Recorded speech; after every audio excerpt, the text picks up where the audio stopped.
আব্বা সূর্য দিনে মানে কেতে ওঠে? তা কখন উঠবে? কেন রাত্রি? দিনে মানে কি সূর্য আমাদের কাজে লাগে? কেন কাজে লাগে না কেন? দিনে মানে তো এমনি আলো থাকে, রাত্রি তো আলো থাকে না, তাহলে রাত্রি উঠলে ভালো হয় না? আব্বা আর একটা কথা।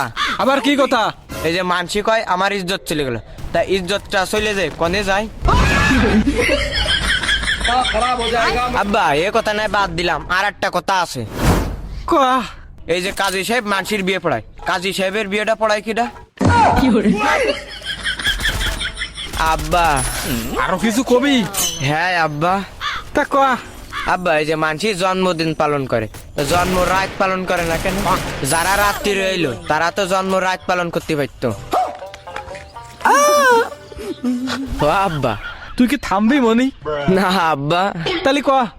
আব্বা এই যে লাইট আছে না, লাইট তো বিভিন্ন কালার হয়, লাল হয়, হলুদ হয়, নীল হয়, সবুজ হয়, কিন্তু কালা কালারের বাল্ব হয় না কেন?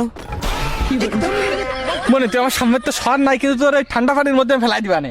আব্বা পানিতে ফেলানোর আগে আর একটা প্রশ্নের উত্তর দাও। আবার কি প্রশ্ন?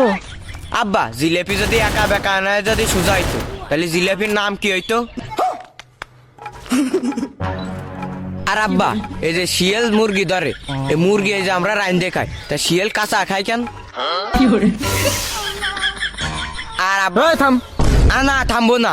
তাহলে কয়া। বিষে যদি মিয়াত না থাকে, ওই বিষ খেলে কি মানুষ মরিয়ে যায়? আব্বা এটা শেষ কথা। এই যে আমরা চোখ দিয়ে সবকিছু দেখতে পারি, কিন্তু চোখের ভিতর কিছু গিলি এটা দেখতে পারি না কেন? কিন্তু গিলি না আব্বা যাবো না, আর একটা কথা কব। শুয়ারের বাচ্চা আবার তুই আর কি কবি রে?